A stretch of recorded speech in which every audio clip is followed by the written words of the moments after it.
वेगं जीवा वेगं गर्भस्तवेगं एतान वेगान जवीषयेत हीर सर्वामग्रीवं पृथिवीं सशिष्या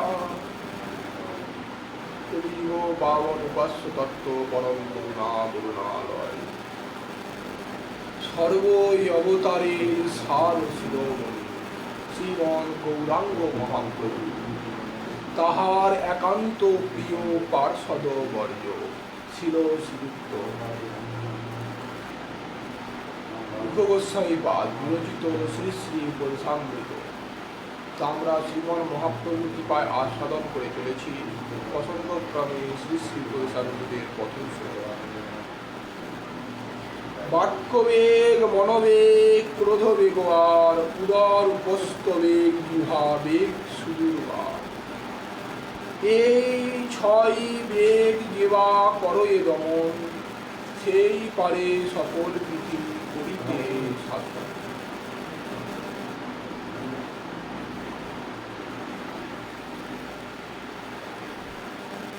কাল আমরা শ্রীমন মহাপ্রভুর কৃপায়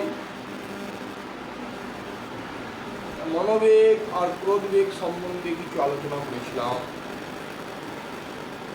ক্রোধবেগের যে পরবর্তী অংশ সেটা আমরা আস্বাদন করব শ্রীমদ ভাগবত থেকে।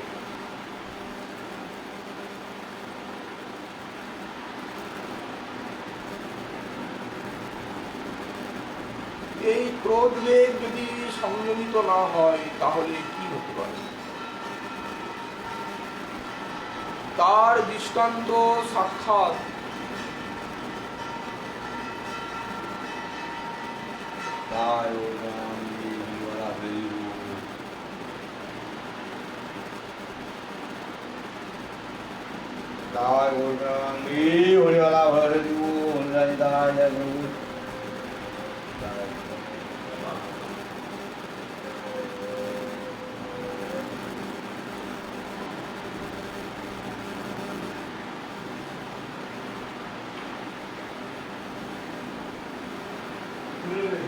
তার দৃষ্টান্ত সাক্ষাৎ অম্বরীশ মহারাজ আর সেই দুর্বাসা উনি ছিলেন সাক্ষাৎ মহাদেবের অবতার।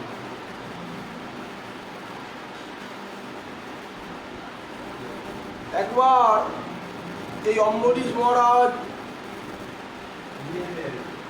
সম্বৎসর সাধ্য দ্বাদশী নামে একটি ব্রত করেছিল। সেই ব্রতটি ওনার সাধ্বী প্রতিব্রতা ধর্মজ্ঞ সুশীলা স্ত্রীর সঙ্গে উনি এই ব্রতটি করেছিলেন। দুজনেই এই দ্বাদশীর কার্তিক মাসের শেষে 3 দিন উপবাস থেকে আজ সেই ব্রতের পালন দিবস উপস্থিত।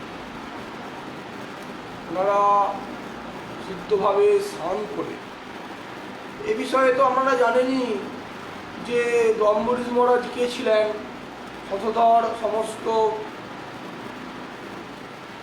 পৃথিবীর রাজা ছিলেন উনি, এবং ওনার ভক্তি সম্বন্ধে শুধু গৌর ভক্তগণ কম বেশি সকলেই জানেন।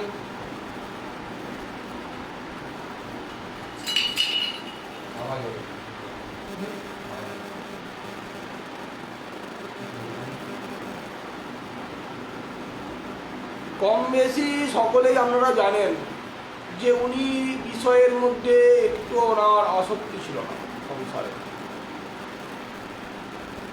এমনকি কোষাগার ভর্তি ওনার ধন সম্পত্তি ছিল, রাজ্য ছিল, বৈভব ছিল, সব কিছুই ওনার ছিল,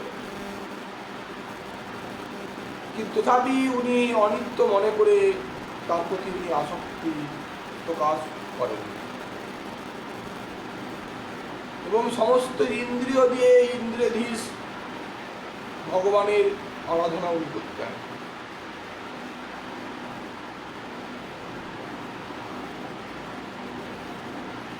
তো প্রতি পত্নী দুজনেই উপবাস থেকে 3 দিন উপবাস থেকে আজ পালনের সময় উপস্থিত।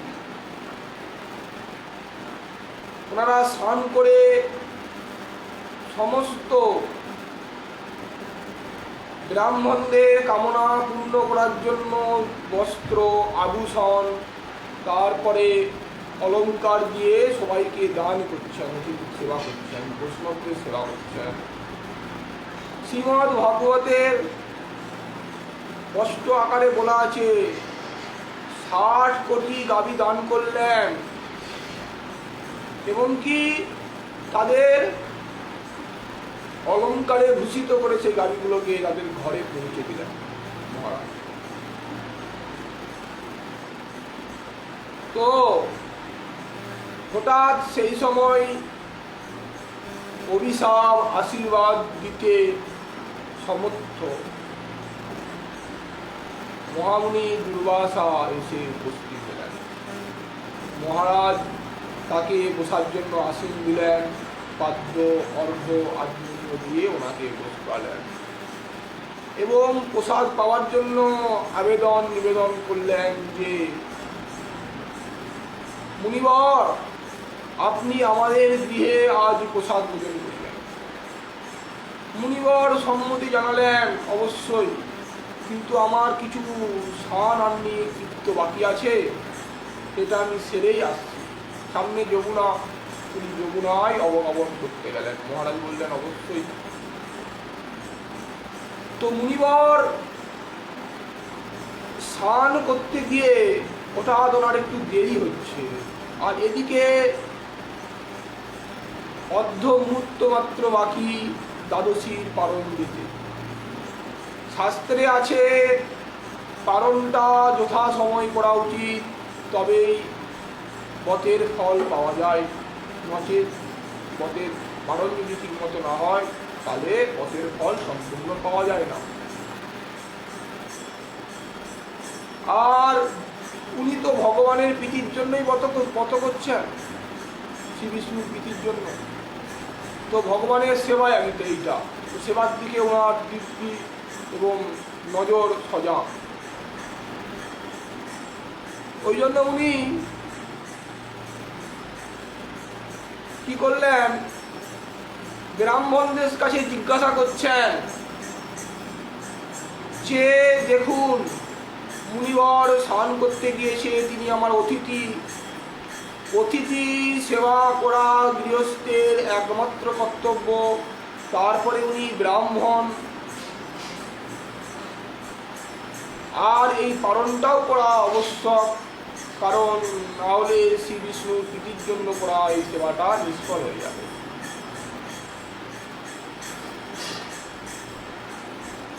এখানে একটা সিদ্ধান্ত না বললে নয়। অনেকে এই দ্বাদশীর দিনে যে লিখা থাকে পারণের সময়, অনেকে এই পারণটা যথাসময়ে করেন না। অনেকের এরকম ধারণা এবং কি অন্যান্য বৈষ্ণবগণ এরকম সিদ্ধান্ত দিয়েছেন। তারা কি করবেন? গৃহস্থ ব্যক্তি তারা বলেন কি, যে পালনের কোনো সময় নেই, সূর্যদেব উদিত হয়েছে, যখন দেখবে তোমার হাতের লোমগুলো আলো হয়ে গেছে, অর্থাৎ দেখতে পাচ্ছ নিজের লোমকে, তখনই পালন করবে। আবার অনেকে বলে যে পালন যখন তখন করলেই হবে, কোনো সময় নেই, যখন সারাদিন দ্বাদশী আজকে যখন পালন করলেই হবে। লেখা থাকে 10টা পর্যন্ত, না পারলে তো 11টার সময় করলেও 12টার সময় করলেও কোনো অসুবিধা নেই। এরকম সঙ্গ আমরা পেয়েছি, কিন্তু একথা শাস্ত্র মহাজন মহাপুরুষগণ একথা কখনোই বলেননি। পালনটা যথাসময়ে করা উচিত, নাহলে কিন্তু ব্রতের ফল পাওয়া যায় না। কারণ পালন করলেই ফল পাওয়া যায়। একাদশীতে নিয়ম কি? একাদশীর নিয়ম হচ্ছে, একাদশীতে ভোজনের নিয়ম সেটা কি? একাদশাং বিশেষ অন্নং মাত্র পরিত্যাগের ফলং মূলং জলাদিনী কিঞ্চিৎ ভক্ষং প্রকল্পয়েৎ। একাদশীর দিনে অন্য একেবারেই নিষিদ্ধ। নির্জলাই করা সর্বশ্রেষ্ঠ। যদি কেউ নির্জলা ব্রত না করতে পারেন তাহলে তিনি কিঞ্চিৎ ফলমূল ভক্ষণম, সামান্য ফলমূল খেয়ে ব্রত করবেন। অন্যাদি বা সাবু বা যাকে বলেন বাদাম, অনেকে এখন বাদামের সঙ্গে আলুকে দিয়ে সাকার করে খায়, এইসব কিন্তু হরিভক্তি বিলাসে বা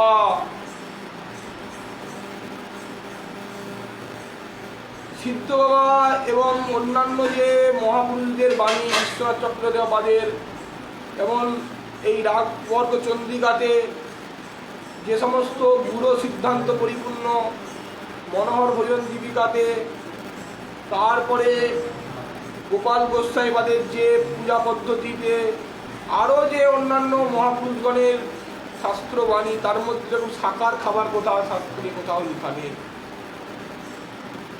এটাই একাদশীর বিধান। একাদশীর বিধান এটাই দিয়েছেন হরিভক্তি বিলাস। পারলে আপনি নির্জলা করুন, যদি আপনার সামর্থ্য থাকে। যদি না সামর্থ্য থাকে তাহলে কিঞ্চিৎ ফলমূল আহার করার কোথায় শাস্ত্রে বিধান দিয়েছে। সাবু, সুজি বা কোনো পকোড়া এইসব খাবার কথা শাস্ত্রে নেই। তো যাই হোক, এই একাদশীতে পালনটাই একমাত্র মুখ্য। যদি পালন না করেন, এই জন্যই কথাটা বলা হচ্ছে যে বানররা তো আর মাছ মাংস বলুন, অন্য বলুন, এইসব তোরা খায় না, ওরা তো ফলমূল খেয়েই থাকে। তাহলে আজ বানররা একাদশীর ফল পাচ্ছে না। কারণ আমরা দেখতে পাই দেহগত ভেদে ভক্তির ভেদ হয় না। কারণ এই হরিভক্তি যে কোনো দেহেতেই হোক না কেন তার ফল পাওয়া যায়। যেমন ভক্তি সন্দর্ভে জীব গোস্বাইপাদ বলছেন যে সেই যে মূষকটি মুখে করে ওই প্রদীপ জ্বালালেন, ওই জন্য সঙ্গে সঙ্গে সেই প্রদীপ জ্বালানোর ফল পেলেন। উনি তো মনুষ্য দেহ নয়, উনি তো পেয়েছেন একটা মূষকের দেহ, ইঁদুর, তথাপি তার ফল পেলেন কিনা ভক্তি। ঠিক তেমনি বানররাও ফল খেয়ে থাকে, তাহলে তারা একাদশীর ফল পেত, কিন্তু আজ পাচ্ছে না কেন? এই পালনটা শাস্ত্র পূজার মধ্যে তারা হচ্ছে না, তাদের একজনে পাচ্ছে না। অতএব এই পালনটা হচ্ছে মুখ্য। আর যে সময়ের মধ্যে দিয়েছেন সেই সময়ের মধ্যেই করতে হবে। যদি সেই সময়ের মধ্যে না করেন তাহলে সেই ব্রতের ফলটা নষ্ট হয়ে যাবে।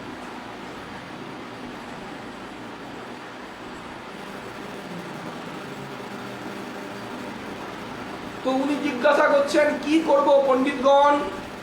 সমস্ত ব্রাহ্মণ পণ্ডিতগণ তারা বললেন, মহারাজ, শাস্ত্রে জল খাওয়াকে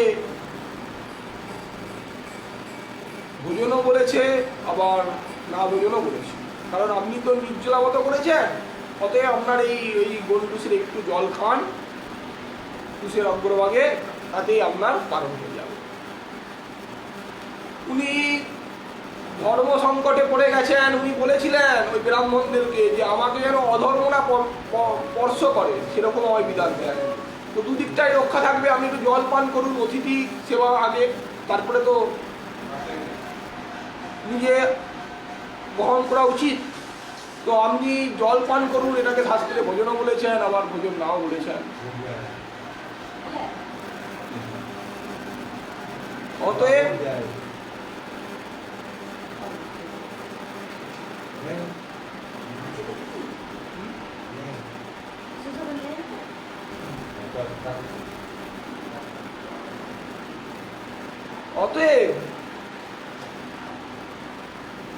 আপনি জল পান করুন। মহারাজ তাই করলেন। আর এদিকে দুর্বাসা তো স্নান করতে গিয়েছেন,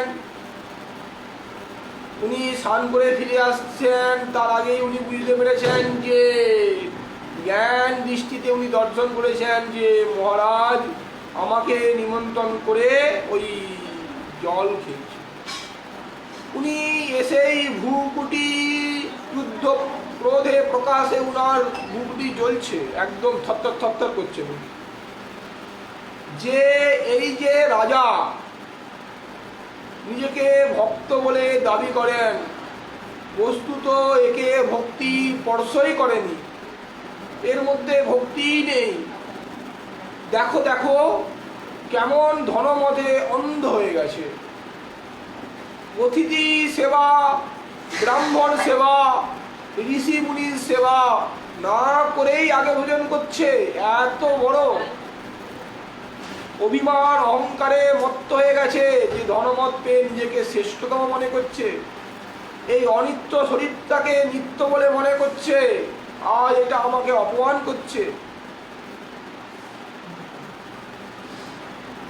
তো উনি সঙ্গে সঙ্গে নিজের জোঠা থেকে কিত্তারূপী রাক্ষসীর সৃষ্টি করলেন। দেখুন,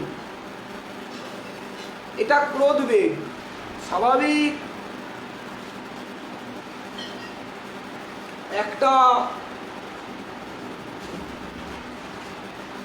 কেউ অতিথিকে বা কাউকে নিমন্ত্রণ করে কেউ যদি প্রসাদ খেয়ে নেয় সামনে, একটা মনের মধ্যে দুঃখ লাগে যে আমাকে নিমন্ত্রণ করে আগেই প্রসাদ উনি পাচ্ছেন, আমি পেলাম কি পেলাম না জিজ্ঞাসা করলেন না। কিন্তু বস্তুত উনি তো ঋষি, ওনার এটাকে জানা উচিত বা ওনাকে চিন্তা করা উচিত ছিল যে উনি কেন পালন করছে, আজকে কি তিথি, কি কারণে উনি পেলেন। কারণ মহারাজকে কখনোই অধর্ম স্পর্শ করেন না, উনি এরকম বৈষ্ণব ব্রাহ্মণ সেবী, আজ যেন এরকম কর্ম করলো, এ বিষয়ে ওনার জানা উচিত ছিল মহারাজের কাছ থেকে বা কারো কাছ থেকে। তারপরে ওনার কিছু করা উচিত ছিল, কিন্তু উনি সেটা করলেন না। কারণ ক্রোধ বেগকে উনি দমন করতে পারলেন না। ক্রোধ উঠার সঙ্গে সঙ্গে উনি তার প্রতিক্রিয়া সঙ্গে সঙ্গে সেই প্রতিক্রিয়া চালু করলেন। সেটা কি? কিত্তারূপী রাক্ষসীর সৃষ্টি করলেন। যাও ওই অভিমানী অহংকারী রাজাকে ধ্বংস করো। কিত্তা যাচ্ছেন অম্বরীশ মহারাজকে মারার জন্য। অম্বরীশ মহারাজ এক পাও নড়লেন না, যেখানে দাঁড়িয়েছিলেন সেখানেই দাঁড়িয়ে রইলেন। আর মনে মনে বলছেন যে হে প্রভু, আমি তো ওনার অনিষ্ট বা ওনাকে অপমান করার কোনো কিছু ভাবনা চিন্তা করে করিনি, আর আমি বতের সম্মান রক্ষার্থে ভগবানের প্রীতির জন্যই এটা করেছি। অতএব যদি উনি আমাকে অপরাধী মনে করেন তাহলে ওই কিত্তারূপী রাক্ষসী আমায় দগ্ধ করুন, আমাকে প্রাণে মারুক। এই সংকল্প করে উনি চুপচাপ সেখানে দাঁড়িয়ে রইলেন আর ওই ভগবানের চরণ কমল চিন্তা করছেন। কি সঙ্গে সঙ্গে কিত্তা দৌড়ে এসছে, আর ভগবানের যে বাণীটা,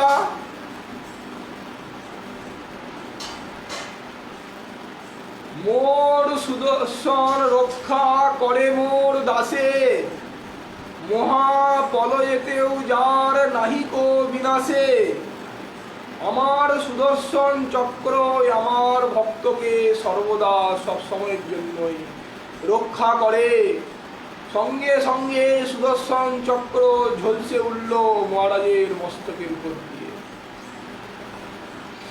আর ওই সঙ্গে সঙ্গে কিত্তারূপী রাক্ষসীর গলা ছিন্ন করে দিলেন। ধর থেকে গলাটা আলাদা করে দিলেন সেই চক্রে।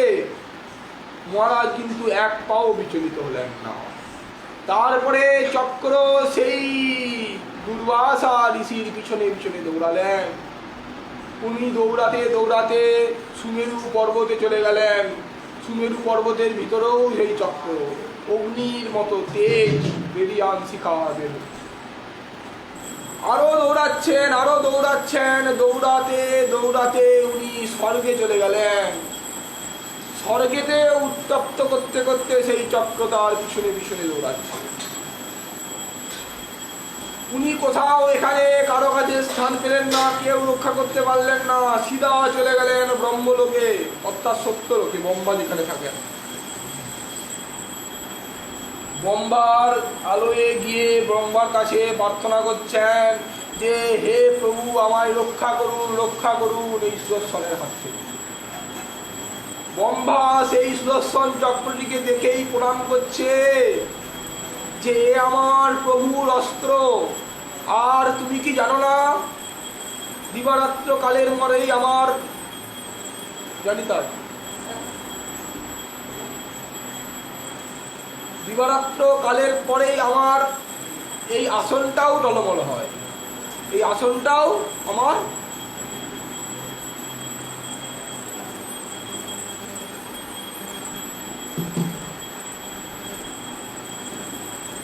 এই আসনটাও আমাকে ছেড়ে দিতে হয়, আবার আমার জন্ম হয়ে যায়। তো আমি প্রভুর অস্ত্রের সঙ্গে আমার কোনো শক্তি নেই। তিনি প্রণাম হাত ধরে বললেন, চলে গেলেন মহাদেবের কাছে। মহাদেবও প্রভুর অস্ত্র দেখে প্রণাম করলেন। মুনিবরকে বলছেন, মুনিবর আমার দ্বারাও সম্ভব নয় এই অস্ত্রের সঙ্গে পরাভূত করা, কারণ ধর্ম রক্ষার জন্য প্রভুর অস্ত্র প্রভু ছেড়ে দেখছেন, আর আমার কাছে ক্ষমতা নেই যে প্রভুর ওই অস্ত্রের সঙ্গে বা প্রভুর সঙ্গে আমি বিরোধিতা করব। অতএব আমার দ্বারা আপনাকে রক্ষা করা অসম্ভব। মুনিবর দৌড়াতে দৌড়াতে সেই কমললোচন শ্রী বিষ্ণুর চরণ প্রান্তে এসে উপস্থিত হলেন। তার চরণে এসে প্রার্থনা করছেন, প্রভু আমায় রক্ষা করুন, এই চক্রের হাত থেকে আমায় রক্ষা করুন। প্রভু সঙ্গে সঙ্গে বলছেন, অহম ভক্ত পরাধীনম অস্বতন্ত্র ইব দ্বিজ।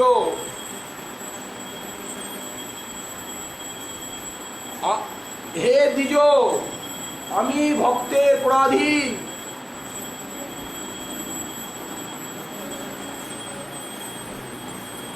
অতএব আমার ক্ষমতা নেই। ভক্ত জনপ্রিয়, ভক্তগণ আমার প্রিয়, আমিও ভক্তগণের প্রিয়। সাধব হৃদয়গ্রস্ত, সাধুগণ আমার হৃদয় আর আমি সাধুগণের হৃদয়, তুমি কি জানো না? অতএব আমি তোমায় রক্ষা করতে পারবো না। সে কি কথা? তাহলে কে রক্ষা করবে? বলছেন, প্রভু একটা দৃষ্টান্ত দিলেন, যেমন যেখানে কাঁটা ফুটে, যদি পায়ে কাঁটা ফুটে তো যেখান দিয়ে কাঁটাটা ফুটেছে সেই পা থেকেই তো কাঁটাটা বার করতে হয়। আর কেউ যদি গোটা শরীরটাকে খুঁচে খুঁচে সেই কাঁটাটা বার করতে বা বের করতে চায়, সেখান থেকে কি কখনো সম্ভব কাঁটা বের হওয়া? না। কাঁটাটা পায়ে ঢুকেছে, এই পা থেকেই কাঁটাটাকে যেখানে ঢুকেছে সেখান থেকেই কাঁটাটা বার করতে হয়। ঠিক তেমনি যার কাছে অপরাধ তার চরণে গিয়ে আত্মসমর্পণ করো, সেই একমাত্র তোমায় রক্ষা করতে পারে। মুনিবর দৌড়াতে দৌড়াতে গিয়ে সেই অম্বরীশের চরণে উপস্থিত হলেন। অম্বরীশ তখন সেই না খেয়ে না দিয়ে সেখানেই উনি চুপচাপ দাঁড়িয়েছিলেন, কতদিন হয়ে গেছে। এসে মুনিবর যখন চরণে পড়ছেন, আরে কি করছেন মুনিবর, আসুন আপনি প্রণাম করান। মুনিবর বলছেন, আমাকে তুমি রক্ষা করো, দেখো প্রভুর সুদর্শন চক্র আমার পিছনে পিছনে এসছে, আমি আপনাকে কি রক্ষা করব? আমি তো একটা গৃহস্থ বিষয় নিয়ে ডুবে আছি, আমি কি আপনার রক্ষা? আমি সাধু মানুষ, কি করছেন, প্রণাম কেন করছেন? উনি বলছেন, না তুমি আমাকে পারো রক্ষা করবে। উনি অম্বরীশ মহারাজ সুদর্শন চক্রে স্তুতি করলেন, তুমি সূর্য, তুমি প্রভু, তুমি বিষ্ণু, অনেক স্তুতি করলেন সুদর্শন। করার পরে বলছেন, হে সুদর্শন, আমি যদি জীবনে কোনো সৎকর্ম করে থাকি, প্রভুর সেবা করে থাকি, কোনো জন্মে কোনোভাবে যদি আমি কোনো সাধু বৈষ্ণবের সেবা, ব্রাহ্মণের সেবা করে থাকি, তাহলে আমি সমস্ত কিছু এই মুনিবরকে আমি সমস্ত এই আমার যা কিছু সুকৃতি সব আমি দিলাম, তিনি তা মুক্ত হন। আর যদি আমি অপরাধী হই তাহলে আপনি আমাকে দগ্ধ করুন, হে সুদর্শন চক্র। সঙ্গে সঙ্গে সুদর্শন চক্র ওখানে আকাশের সঙ্গে বিলীন হতে গেল। আর মুনিবর আনন্দিত হয়ে অম্বরীশ মহারাজের স্তুতি করলেন, অহ অনন্ত দাসানাং মহিমাম। আজকে আমি দেখলাম যে অনন্ত দাসের মহিমা যে কত বিশাল হৃদয়। আমি যার ক্ষতি করার চেষ্টা করলাম তথাপি তার হৃদয় কতটা বড় যে সে আমার কল্যাণের জন্য সমস্ত কিছু ত্যাগ করে দিলেন। সত্যি ভক্তের মতো উদার কে আছে? এই দৃষ্টান্তর দ্বারাই আমরা কি বুঝলাম? যে যদি আমরা ক্রোধবেগকে না স্থির করতে পারি বিচারপূর্বক, তাহলে এই ক্রোধবেগ আমাদেরকে বৈষ্ণব অপরাধে ঠেলে দেবে। আজ অম্বরীশ ছিলেন বলে মুনিবরের আজ এরকম অপরাধটা গেল, কিন্তু এরকম অম্বরীশের মতো তো সবাই আর এরকম ভক্ত নয়। তারপরে বড় কথা হচ্ছে বৈষ্ণব জগতে অনেক মহাত্মারা আছেন যারা অদোষদর্শী, কারো দোষ দেখেন না, কারো দোষ দেখেন না।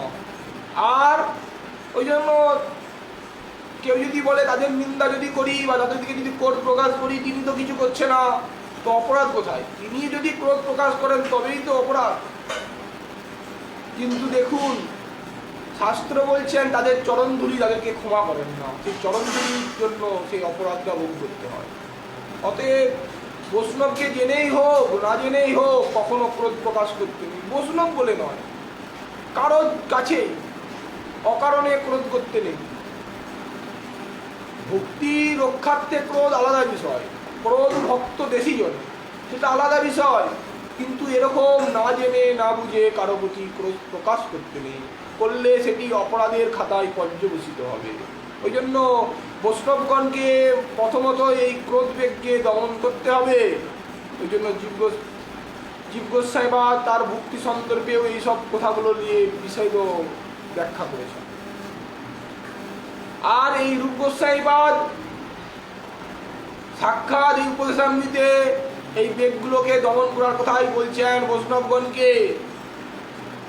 প্রথমত বাক্যবেগ, মনোবেগ, এই ক্রোধবেগ। আর ক্রোধবেগ সম্বন্ধে আমরা গতকাল আলোচনা করলাম, আজ দৃষ্টান্তপূর্বক কিছু আলোচনা করলাম।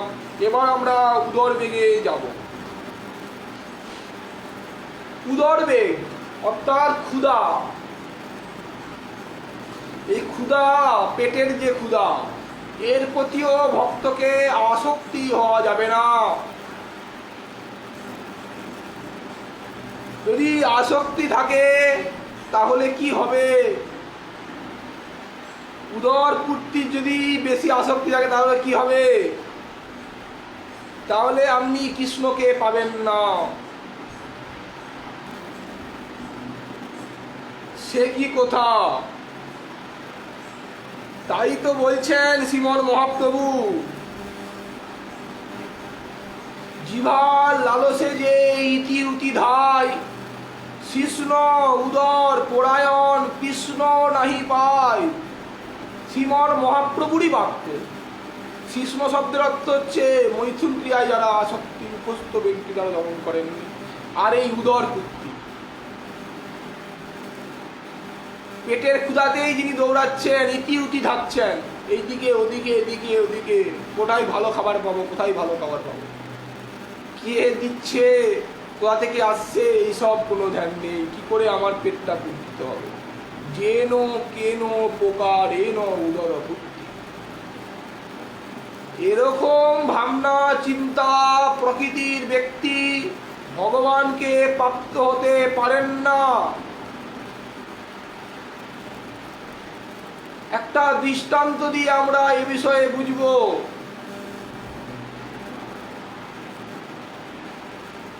বৈষ্ণব জীবনীতে, গৌড়ীয় বৈষ্ণব জীবনীতে হরিদাস দাস বাবাজি মহারাজ গ্রন্থ প্রণয়ন করছেন। সেখানে একটি জীবনী আছে।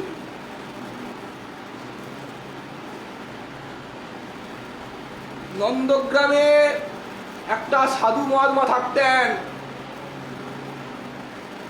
নিষ্কিঞ্চন সাধু। তো উনি একবার বিয়ের বাইরে বেড়াতেন মাদুপুরি করার জন্য, আর সারাদিন ঘরে বসে জপ তপ নিয়ে জীবন কাটাতেন। কারো কাছে কোথাও উনি যেতেন না, নন্দগ্রাম ছেড়ে উনি নিজের ভোজনের স্থলী ছেড়ে উনি কোথাও যেতেন না। একদিন হঠাৎ বর্ষানা থেকে ওনাকে নিয়ে যাওয়ার জন্য অনেক মহন্তজিরা এসেছেন। বাবা চলুন, কৃপাপূর্বক আমাদের ওখানে অষ্টম প্রহর অহরাত্র কীর্তন হবে, আপনি চলুন।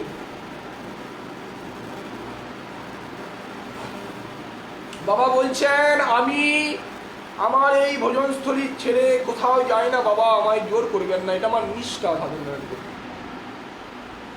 উনি বলছেন, বাবা আপনি না গেলে আমরা খুবই কষ্ট পাবো, আপনার মতো মহাত্মা যদি না যায় তাহলে কি করে হয় বলুন, অনেকেই আসবে, আপনি চলুন কৃপাপূর্বক।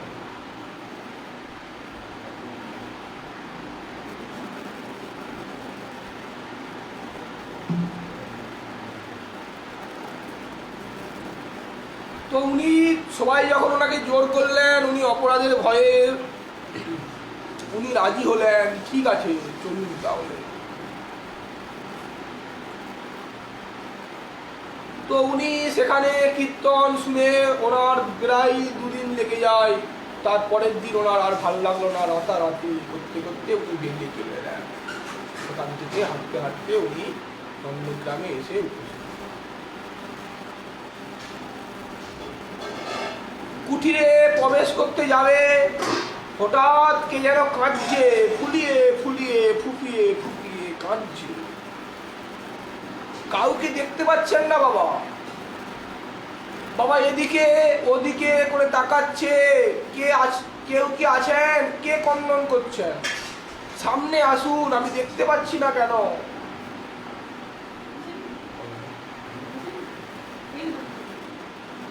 কাঁদছে, কে যেন ফুলিয়ে ফুলিয়ে কাঁদছে। তখন উনি বললেন, সামনে আসুন। হঠাৎ কাঁদতে কাঁদতে একজন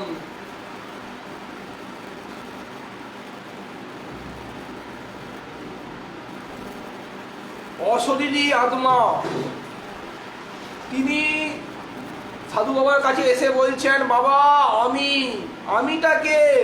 বলছে, বাবা আমি সেই যে কুকুর, আপনার এখানে আমি রোজ আসি, আর আপনার দেওয়া অধরামৃত উচ্ছিষ্টামৃত একটু করে পেতাম এখানে। আপনি যে দিতেন আমাকে অধরামৃত একটু উচ্ছিষ্টামৃত লাস্টে মিশে থাকলে, সেটা খেয়ে আমি এখানে পড়ে থাকতাম। তা তুমি এরকম দশা হলে কি করে, ভূত হলে কি করে, তুমি ভূত হয়ে গেলে কি করে? তখন বলছে যে আমি আগে গোবিন্দদেবের সেবক ছিলাম,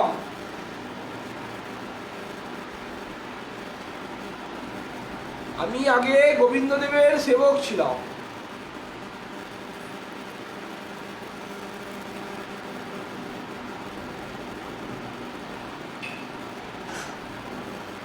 তো এরকম দশা কি করে হলো? উনি বলছেন যে আমি একবার একটা সেট আমাকে এখানে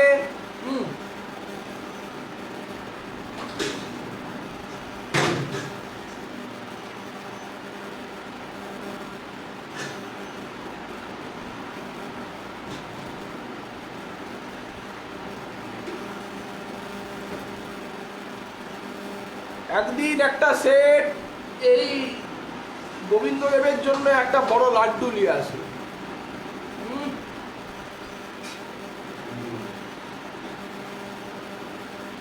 বসো না, পরে করতে হবে না। পরে বললে হবে না, বুঝবো না। যাবে ট্রেন আছে, লাগাও না।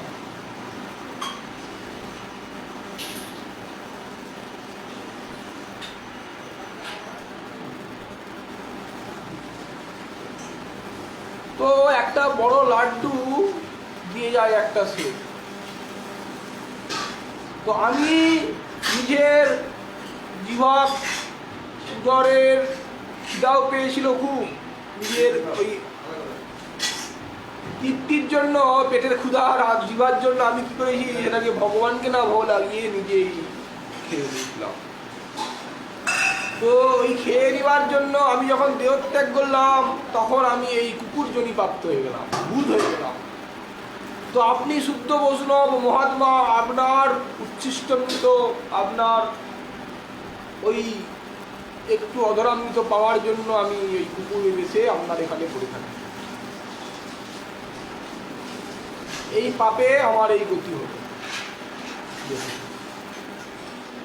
অত বড় মন্দিরের পূজারী, গোবিন্দদেবের সেবক, সামান্য একটু ওনাকে দিয়েছেন লাড্ডুটি, উনি ভোগটা না লাগিয়ে নিজেই খেলেন। এই উদরের জন্য, পেটের জন্যই তো খেলেন। আর আজকে যদি উনি এই উদর বেগটাকে রোধ করতে পারতেন তাহলে আজ উনি এই ভূত জনি প্রাপ্ত হতেন না। ওই জন্য রূপ গোস্বামীপাদ বলছেন এই উদর বেগকে, বৈষ্ণবকে আগে রোধ করতে হবে। উদর বেগকে রোধ না করলে ভজন সাধন করা খুবই কষ্টকর বিষয়, খুবই কষ্টকর বিষয়।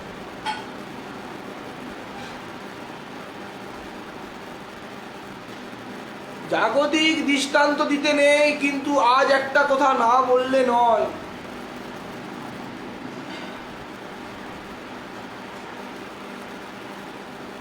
বিশ্বনাথ চক্রবর্তী, শ্রীমৎ বিশ্বনাথ চক্র প্রতিবাদ, সাক্ষাৎ রাধারানীর কৃপামূর্তি। তো উনি রাধারানী সাক্ষাৎ কৃপা করেছেন, যিনি কামবিষ কামগায়ত্রীর অর্থ করেছেন। এই নিয়ে তার জীবনী তো আপনারা কমবিষ সকলেই জানেন। তিনি যার মাধুর্য কাদম্বিনী গ্রন্থে যখন প্রণয়ন করছেন, তিনি বলছেন আগেকার দিনে যে মুনি ঋষিরা তপস্যা করত, কে 1 মাস, কে 2 মাস, কে 1 বছর, কে 2 বছর, কে 50 বছর, কে 1000 বছর, কে 60,000 বছর, কে 10,000 বছর করে যে তপস্যা করত, তার ফলে তারা শক্তি লাভ করে দিব্য দিব্য চিন্ময় চিন্ময় বস্তু তারা লাভ করেছে। তাই তো। তো এই কলিযুগে মানুষ অত্যন্ত অল্পায়ু, অত্যন্ত অলস। এই জন্য এই যুগে যারা প্রকৃত কল্যাণ চান সেই সমস্ত তপস্যা করা তাদের কোনো দরকার নেই। একাদশী নিয়ম সেবা, এই রামনবমী, এই কৃষ্ণ জন্মাষ্টমী, রাধাষ্টমী, গৌর পূর্ণিমা, এই সমস্ত যে ব্রত, বৈষ্ণব ব্রত, এইগুলো যদি উনি পালন করেন তাহলে তার তপস্যা হয়ে যাবে, শারীরিক তপস্যা, আর তার ফল তিনি লাভ করবেন। কারণ কলিযুগে, 4 যুগে যে ধর্ম আচরণ করে যে ফল পাওয়া যায়, কলিযুগে নাম সংকীর্তনে আর সামান্য সাধনায় অনেক ফল পাওয়া যায় কলিযুগে। কিন্তু কলিযুগে কলি খুবই সাধকের পিছনে লেগে উৎপাত সৃষ্টি করে। স্বল্প সাধন বাধক, সামান্যতম সাধনাকে বাধা সৃষ্টি করে কলি। তো এই যে উদর পুত্তির জন্য যে কথা আলোচনা হচ্ছে, উদর বেগকে যদি রোধ না করেন, আজকে একটা কথা বললে নয়, এই যে একাদশী বলুন, নিয়ম সেবা বলুন, চতুর্মাস্য ব্রত বলুন, আরো যে রাধাষ্টমী বলুন, কৃষ্ণাষ্টমী বলুন, গৌর পূর্ণিমা বলুন, এই ব্রতগুলোকে অনেকে না সম্পূর্ণ করেন না। রাধার জন্মাষ্টমী করছেন 12টার পরে, মধ্যাহ্নে অভিষেকের পরে খেয়ে নাও। একাদশী করছেন সাকার যাকে বলছেন,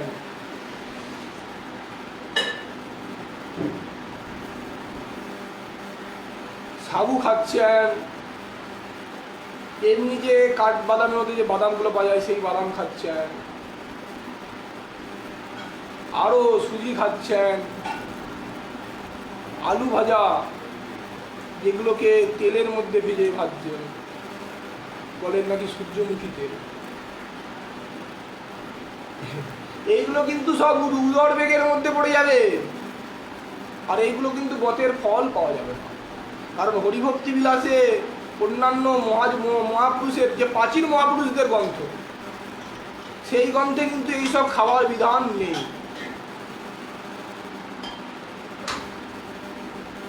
অতএব প্রথম নম্বর হচ্ছে কি, এই বেগটা দমন করা তাদের পক্ষে অত্যন্ত দুর্জয় হয়ে দাঁড়াবে ভবিষ্যতে, এই জন্মে হোক পরের জন্মে হোক। এটা যদি এই বেগটা অত্যন্ত প্রবল হয়ে দাঁড়াবে, কারণ তপস্যা না করলে শক্তি লাভ হবে না।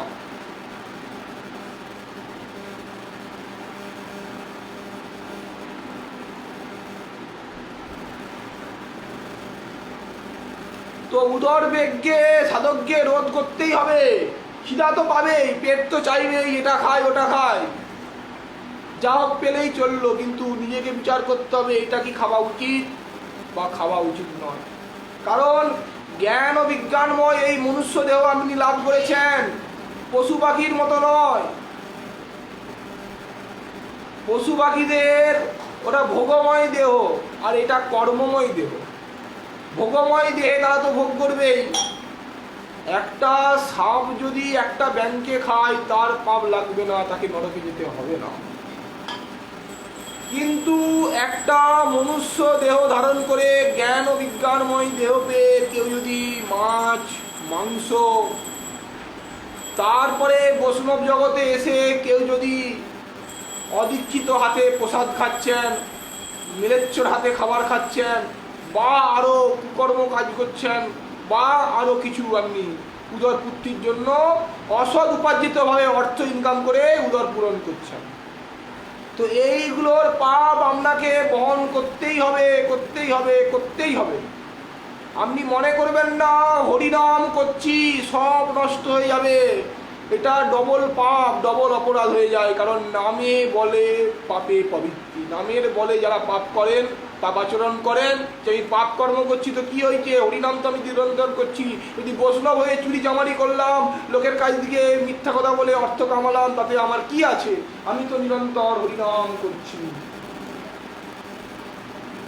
এতে আপনার ওই শক্তি লাভ হবে না। কারণ ভগবানকে ফাঁকি দেওয়া কিছুতেই যায় না। কারণ ভগবান শ্রীমদ্ ভগবদ গীতাতে বলছেন, সর্বত্র পানি বাদন্তে সর্বত্র শিশির মুখম সর্বত্র শ্রুতিমাল্লোকে সর্বতিষ্ঠাত্তি মাধ্যম।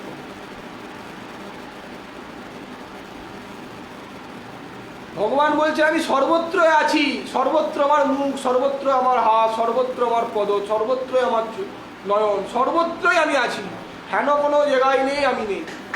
প্রহ্লাদ মহাশয় তাই তো দেখিয়ে দিলেন যে ভগবান সর্বত্র আছে। যখন বললেন হিরণ্যকশিপুর, তোর ভগবান কোথায় আছে রে প্রভু, তো সর্বত্রই আছেন বললেন কিনা প্রহ্লাদ? হ্যাঁ রে, এই থাম্বার ভিতরে আছে না কি রে? হ্যাঁ আছে। থাম্বা থেকে বেরালেন কিনা? প্রভু সর্বত্রই আছেন।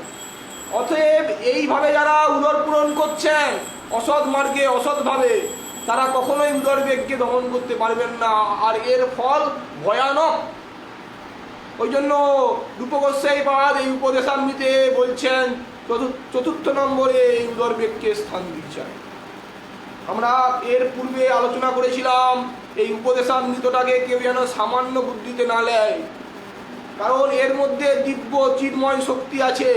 কৃষ্ণ প্রেম ভক্তি যারা লাভ করতে চান, এই গ্রন্থটাকে তাদেরকে একদম বুকে নিয়ে নিতে হবে।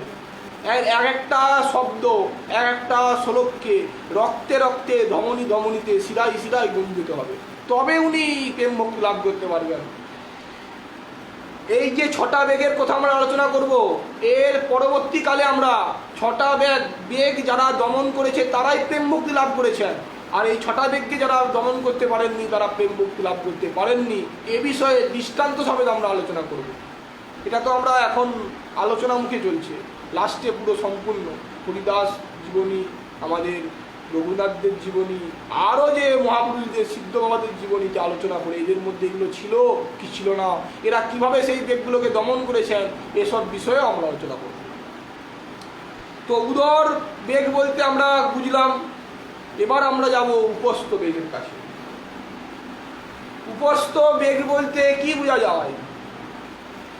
অর্থাৎ উপস্থ বেগ বলতে মৈথুন ক্রিয়াতে যাদের অত্যন্ত আসক্তি, উপস্থ বেগ, স্ত্রী বলুন আর পুরুষ বলুন,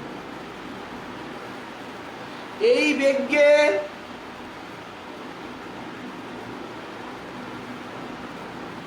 সংযমিত করতেই হবে, না হলে পারমার্থিক পথে আপনি এগাতে পারবেনই না। কারণ নায়মাত্মাম হীনেন লভ্যম, এই আত্মাকে হীন ব্যক্তি কখনোই লাভ করতে পারেন না। যে ব্যক্তি ব্রহ্মচর্যহীন তিনি কখনোই এই পরমাত্মা ভগবানকে লাভ করতে পারেন না, তিনি স্ত্রী হন আর পুরুষই হন। ব্রহ্মচর্য ওনাকে ব্রত ধারণ করতেই হবে, আর উনি যদি ব্রহ্মচর্য ব্রত ধারণ না করেন তাহলে উনি কোনো জন্মেই ভগবানকে লাভ করতে পারবেন না।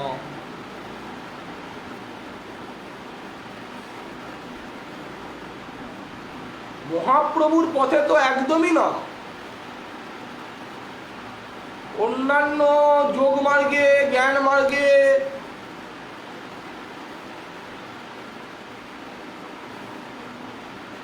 বা অপসম্প্রদায় মার্গে তথাপি চলে যায়, এই অসৎ কর্ম করলেও তার প্রায়শ্চিত্ত বিধান আছে। কিন্তু যারা এই শ্রীমন মহাপ্রভুর মার্গে এসে এই বেগকে দমন করতে পারেননি, তিনি কিন্তু প্রভুর কৃপা লাভ করা তার পক্ষে অত্যন্ত অসম্ভব হয়ে যাবে। এ বিষয়ে শাস্ত্র সিদ্ধান্ত আছে, আমরা চৈতন্য চরিত্রামৃত দিয়ে সেই শব্দ আলোচনা করব। কিন্তু ঘরে প্রবেশ করার আগে বাইরেটা আগে দেখে নিই, বাইরে কিছু দৃষ্টান্ত আছে নাকি, তারপরে ঘরের দৃষ্টান্ত দিয়ে আমরা বলব। বাইরের দৃষ্টান্ত শ্রীমদ্ ভাগবতেরই দৃষ্টান্ত একটা দেব। আমাদের অনেকে বলেন যে সংসারে প্রবেশ না করলে এই কামকে কিছুতেই নষ্ট করা যায় না, ভোগ না করেই কি ত্যাগ করা যায়? ভোগ করো, আগে ভোগ করতে হয় তারপরে ত্যাগ করতে হয়। কিন্তু শাস্ত্র এরকম বলেন, শাস্ত্র এরকম বলেছেন আগে ভোগ করো তারপরে ত্যাগ করো? শাস্ত্র কি বলেছেন? শাস্ত্র বলেছেন যে আগে 25 বছর ব্রহ্মচর্য ব্রত অবলম্বন করো, তারপরে গৃহস্থ বা গার্হস্থ আশ্রমে প্রবেশ করো। এই তো কথা। তো আগেই বলতে পারতো যে আগেই বিবাহ করো তারপরে ব্রহ্মচর্য ব্রত পালন করো, আছে শাস্ত্রে লেখা? এরকম শব্দ এরকম মহাপুরুষদের বাণীতে কি আছে? কিন্তু আজ 25 বছর তো ছেড়ে দেন, ব্রহ্মচর্য স্কুল লাইফ থেকেই ব্রহ্মচর্যহীন ব্যক্তি সব। অশ্লীল দৃশ্য, অশ্লীল ভাষা, অশ্লীল চিত্রপট, অশ্লীল সঙ্গ করে জীবনটা একদম নরকপাত করে ফেলেছেন তারা। তো যাই হোক,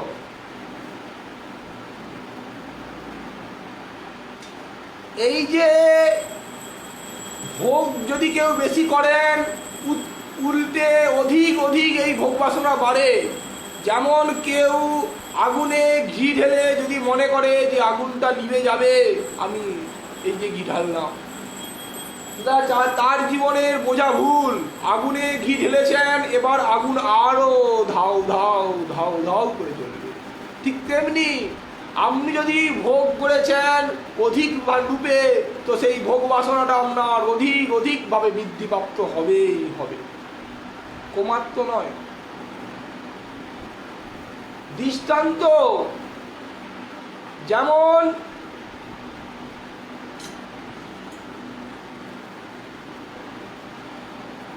যেমন ইন্দ্র,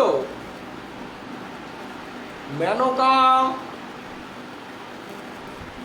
তারপরে রম্ভা, তিলোত্তমা, বড় বড় সুন্দরী রমণী, এই জগতের রমণী নয়, রক্ত মাংস বিষ্ঠা পুলিশের খোড়া দুর্গন্ধময় রমণীর কথা বলছেন না, সেরকম সুন্দরী সুন্দরী স্ত্রী, তারপর সুগন্ধময় সেই জন্য তাদের সঙ্গে উনি বিলাস করছেন, তাদের নৃত্য দেখছেন, তাদের দিনরাত্রি উনি সুরাপান করে তাদের সঙ্গে নৃত্য করছেন, মেতে আছেন।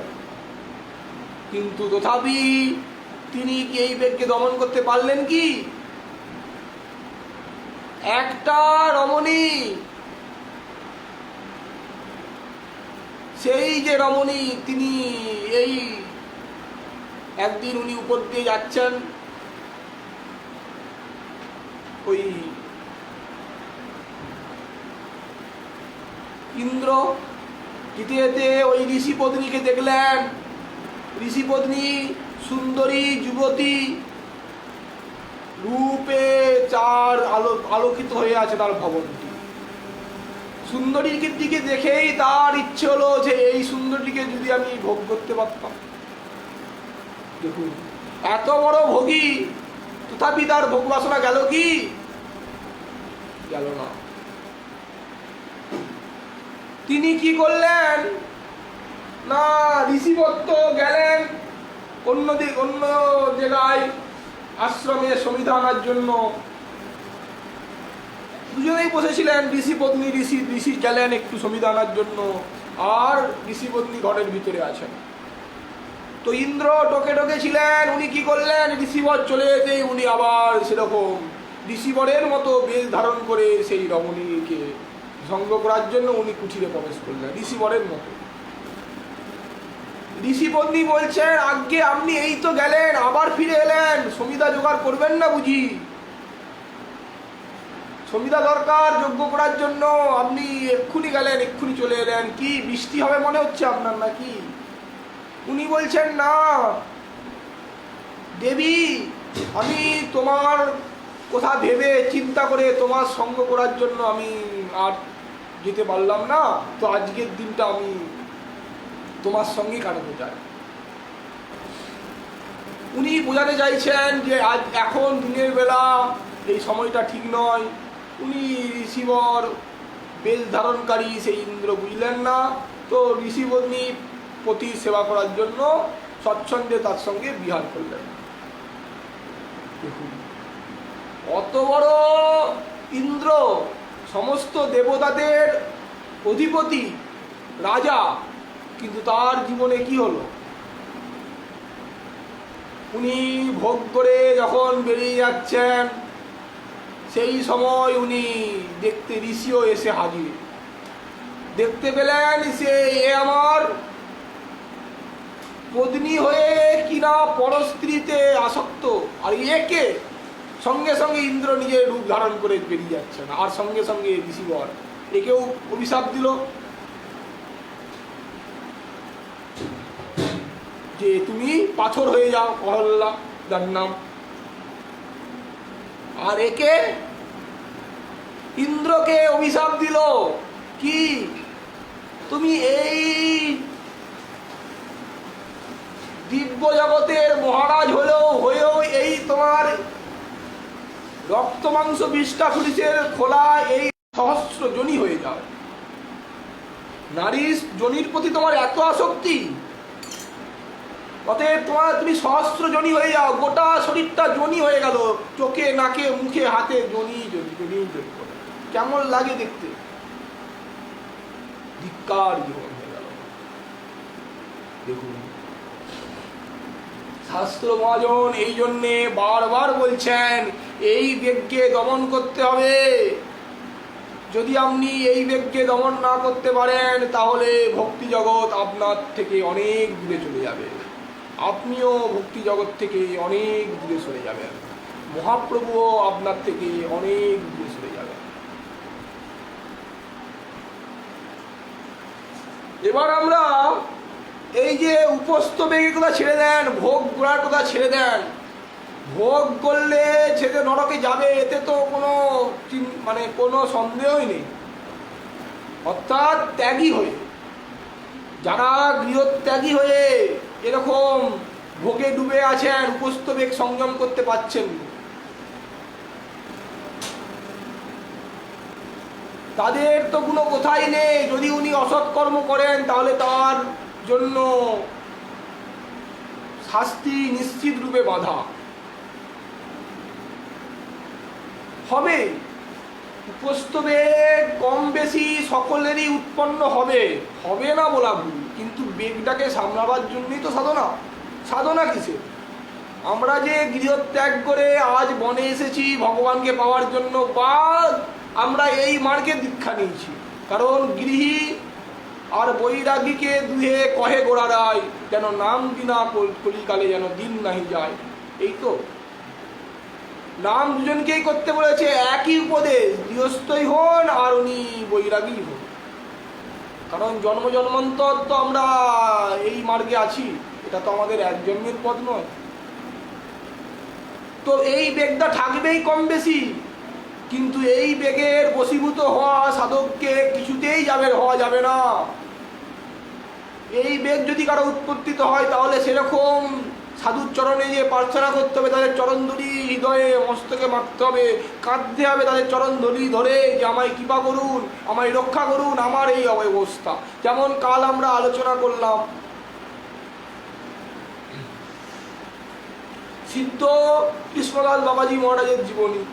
উনি যৌবনকালে গৃহত্যাগ করে এসে তারপরে উনার ওই যৌবন অবস্থাতে কেমন একটা দশা সৃষ্টি হলো, উনি সেই সিদ্ধ বাবার কাছে যে তার আমূল বৃত্তান্ত বললেন যে আমার এই অবস্থা।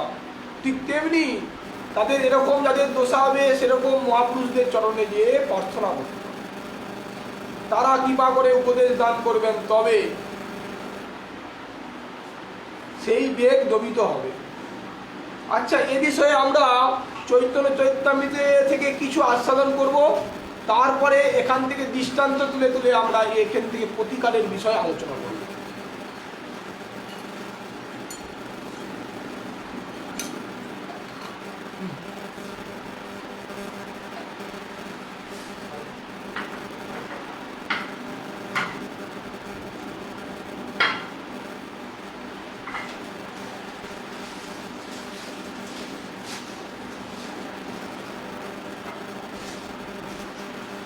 একদিন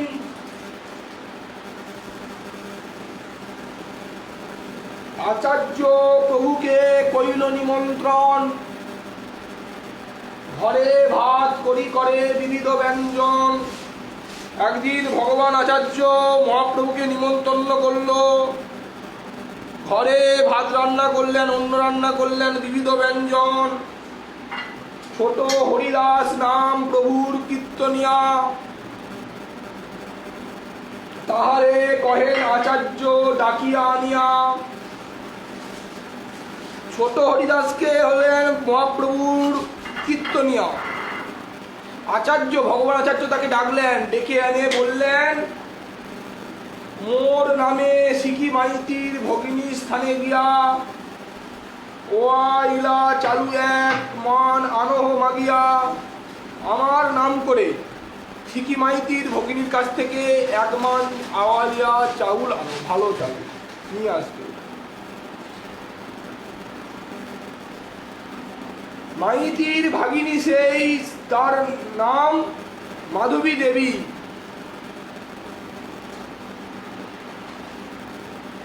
বিদ্যা তপস্বিনী আর পরম বৈষ্ণবী। তিনি বিদ্যা তপস্বিনী এবং পরম বৈষ্ণবী। প্রভু লেখা হয় রাধা রানীগণ মধ্যে।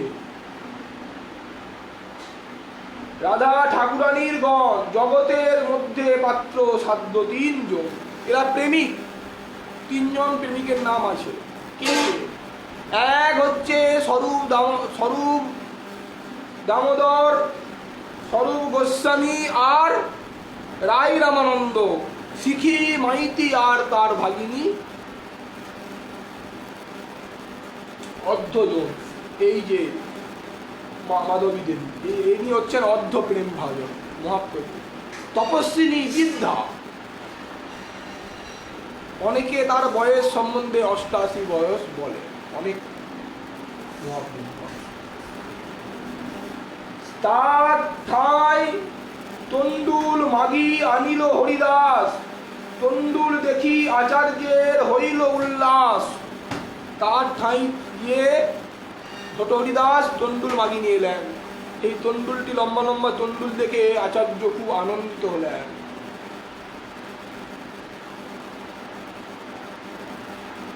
সেহেতে রন্দিল প্রভুর প্রিয় যে ব্যঞ্জন, দেউল প্রসাদ আদা চাখি লেবু সলবন। প্রভুর প্রিয় প্রসাদ সব কিছু রন্ধন করলেন, দেউল আদা চাখি দিলেন সলবন। মধ্যাহ্নে আসিয়া প্রভু ভোজনে বসিলা, সালান্ন দেখি প্রভু আচার্যেরে পুছিলা, উত্তম অন্ন এ তন্ডুল কাহা পাইলা। সালান্ন অন্ন দেখে প্রভু খুব আনন্দ হলো, লম্বা লম্বা সুন্দর সুন্দর চাউল দেখে প্রভু আনন্দিত হয়ে বললেন, এই সুন্দর সুন্দর চাউল কোথা থেকে পেয়েছো? আচার্য কহে মাধবী দেবীর পাশে মাগিয়া আনিলা, মাধবী দেবীর কাছ থেকে নিয়ে এসেছি আমি। প্রভু কহে কোন যাই মাগিয়া আনিল? প্রভু বলছেন কে গিয়েছিল এই চাউলটা আনতে? ছোট হরিদাস নাম আচার্য কহিল। আচার্য বললেন ছোট হরিদাস নিয়ে এসেছেন। অন্য প্রশংসা প্রভু করিল ভোজন, অন্যকে প্রশংসা করে ধন্য ধন্য করে প্রভু ভোজন করলেন।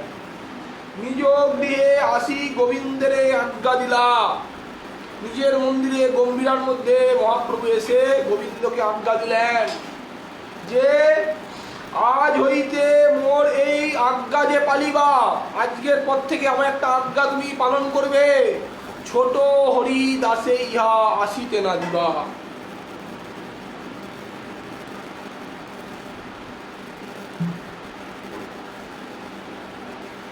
ছোট হরিদাসকে আসতে দেবে না আমার এখানে। দ্বার মানা হইল হরিদাস দুঃখ হইল মনে, কি লাগি দ্বার মানা কেহ নাহি জানে। দ্বার মানা হইল হরিদাস, ছোট হরিদাসের দুঃখ মনে, কিন্তু কেন দ্বার মানা হলো এটা কেহ নাহি জানে। 3 দিন হরিদাস করে উপবাস, স্বরূপাদি আসি পুছিলা মহাপ্রভুর পাশ। স্বরূপ দামোদর এসে বলছেন, জিজ্ঞাসা করছেন প্রভুকে যে কি লাগি একে দাঁড়মানা করলে, কোন অপরাধে প্রভু? কইল হরিদাস কি লাগি দাঁড়মানা আর করে উপবাস। কি লাগি দাঁড়মানা করলে, একে আসতে দিচ্ছ না কেন, কি জন্য? প্রভু কহে বৈরাগী করে প্রকৃতি সম্ভাষণ, দেখিতে না পারি আমি তাহার বদন।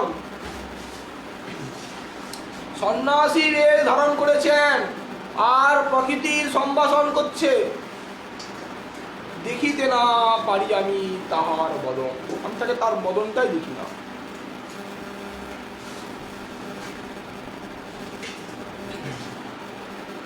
এখানে একটা সিদ্ধান্ত, ছোট হরিদাস নিজের স্বইচ্ছায় যায়নি, গিয়েছিল কি? ভগবান আচার্য ছোট হরিদাসকে আজ্ঞা দিলেন যে নিয়ে আসো মহাপ্রভুর প্রসাদ জন্য, প্রসাদ ভোগ লাগাবো, তুমি ওই সাধারণ চাউল 1 মান নিয়ে এসো। আমার নাম বলে নিয়ে আসবে, বলেছিল কি না? কিন্তু ওনার এইটা অপরাধে পর্যবসিত হয়ে গেল। কারণ সন্ন্যাসী আশ্রমে গ্রহণ করে কখনো প্রকৃতি সম্ভাষণ, প্রকৃতি বর্ষণ বা প্রকৃতি সঙ্গ করা উচিত নয়। যারা সন্ন্যাসী বেশ ধারণ করে তাদের জন্য। যদি কেউ করেন, বউ বলছেন দেখিতে না পারি আমি তাহার বদন, তার বদনটা আমি দেখতে পারি না।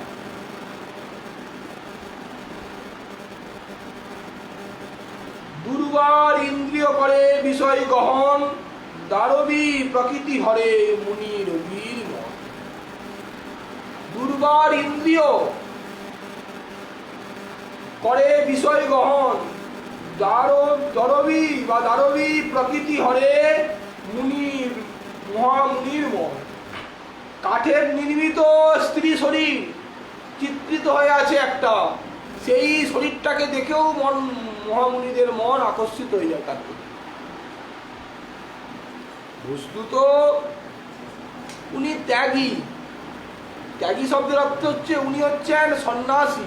সন্ন্যাসী আশ্রমের যে নিয়ম, সেই নিয়মকে উল্লঙ্ঘন করছেন। তো এই উল্লঙ্ঘনটা মহাপ্রভু সহ্য করেন না।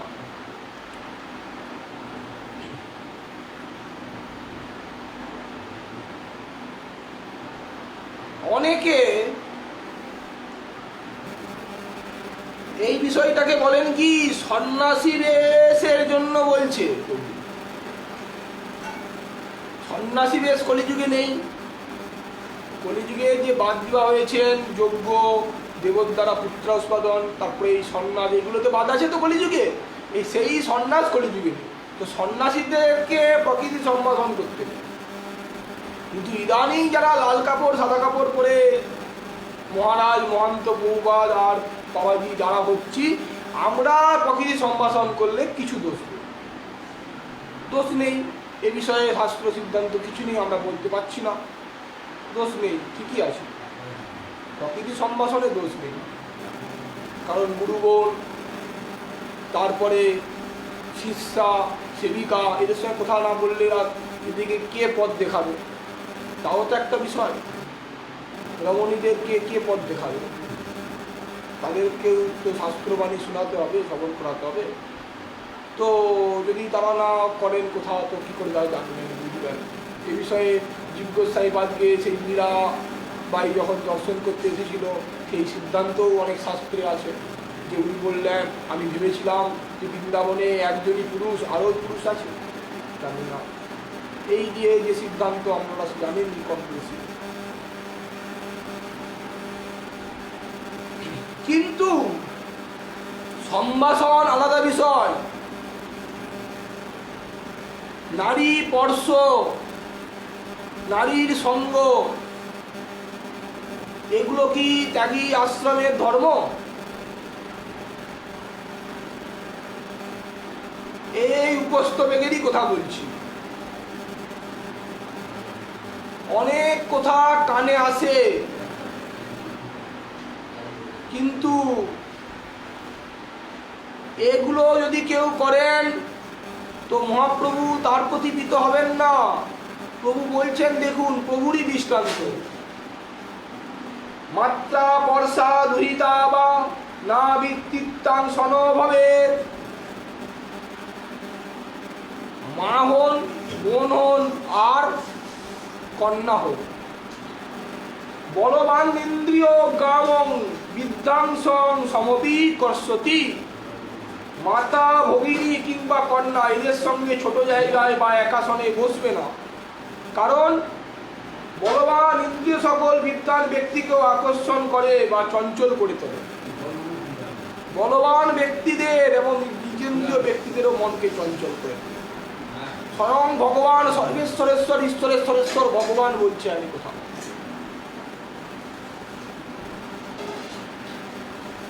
তো অনেকে এরকম অপসিদ্ধান্ত প্রচার করেছেন। সঠিক সিদ্ধান্ত প্রকাশ করুন না। মহাপ্রভুর পথে এসেছেন আপনি, মহাপ্রভুর পথে এসে তিলকমালা নিয়েছেন, গৃহত্যাগ করেছেন, সঠিক মানুষকে পথ দেখিয়ে দেন না, যে বিষয়ে গোস্বামী পাদুকান বলেছেন। অসৎ মার্গকে কেন নিজের ইন্দ্রিয় তৃপ্তির জন্য? আচ্ছা, এই বিষয়ে কারো নিন্দা করা হচ্ছে না। এই বিষয়ে যারা যারা এরকম দোষযুক্ত আছেন সেই সব সাধুদের থেকে দূরে থাকবেন। অনেক সাধু মহাত্মারা বলেন, তার শিষ্যা এবং অন্যান্য রমণীগণ এক জায়গায় বসে তাদেরকে বলছে, আলোচনা করছে যে দেখো, মহাপ্রভু বলেছেন যে স্ত্রীর সঙ্গ করতে নেই। স্ত্রী বলতে কি, নিজের বিবাহিত স্ত্রীর সঙ্গ করতে নেই, বাকি পরস্ত্রীর সঙ্গ করা যায়। পরস্ত্রীর সঙ্গে মিলন করলে কোনো দোষ নেই, সাধু সেবা হবে একটা। যেমন আউল বাউলরা করে, আউল বাউল সম্প্রদায় তো এই যে তুমি হও রাধা, আমি হচ্ছি কৃষ্ণ, এই বলে রাসলীলা হচ্ছে, আরো কত কি, সেসব শব্দ প্রয়োগ করা যাবে না। কিন্তু এইগুলো কিন্তু শাস্ত্র সিদ্ধান্ত নয়। যদি কেউ এরকম চক্রে পড়ে যান তাহলে শীঘ্রই এই অবস্থা থেকে আপনি বেরিয়ে আসুন, না হলে কিন্তু মহাপ্রভুর প্রদর্শিত পথ থেকে আপনি বিচলিত হয়ে যাবেন, আর এই পথে আপনি কোনোদিন আসতে পারবেন না, কোনোদিন নয়। কারণ আমি গোড়ার মুখে বলি না চলে, গোড়ার আচার গোড়ার বিচার নিলে তো ফল ধরে। গোড়ার আচার আর গোড়ার যে বিচার, মহাপ্রভুর যে বিচার, কত শুদ্ধ মার্গ। মহাপ্রভু সেখানে বলছেন, আমি দেখিতে না পারি আমি তাহার বদন, আমি তার বদনটাই দেখি না। যখন সমস্ত ভক্তগণ এবং পরমানন্দ পুরিয়ারে বুঝাচ্ছেন, তখন প্রভু কি বললেন সে বিষয়ে আলোচনা করছি। দেখুন, আসুন। ক্ষুদ্র জীবগণ নিজ মর্কট বৈরাগ্য করিয়া ইন্দ্রিয় চলাই বলে প্রকৃতি সম্বসিয়া। ক্ষুদ্র জীব, যার কাছে ক্ষমতা নেই, তথাপি উদর পুত্তির জন্য, মনের বাসনা পূরণের জন্য ইন্দ্রিয়গণকে নিয়ে বুলে বেড়াচ্ছেন, আর প্রকৃতি সম্বসিয়া। এত বলি মহাপ্রভু অভ্যন্তরে গেলেন, নিজের ঘরে চলে গেলেন। গোসাইয়ের আদেশ দেখি সবে মৌন হইয়া, সবাই চুপ হয়ে গেলেন। আর দিন সবে মিলি প্রভুর চরণে হরিদাস লাগি কিছু কইল নিবেদনে। একদিন সবাই মিলে এসে হরিদাসের জন্য প্রভুর কাছে নিবেদন করলেন যে প্রভু, অল্প অপরাধ প্রভু, করহ প্রসাদ, এবে শিক্ষা হইল, এবে না হইবে অপরাধ। অল্প অপরাধ করেছে হরিদাস, অতএব প্রভু প্রসাদ দাও, আর অপরাধ করবে না। প্রভু কহে, মোর বশ নহে মোর মন, আমার বসে আমার মন নেই। প্রকৃতি সম্ভাষী বৈরাগী আমি না করি দর্শন। যারা প্রকৃতি সম্ভাষণ করে তার বদনটা আমি দেখি না। আমি কি করব, আমার নিজের মনকে আমি ঠিক রাখতে পারি না। তো এবার বলুন,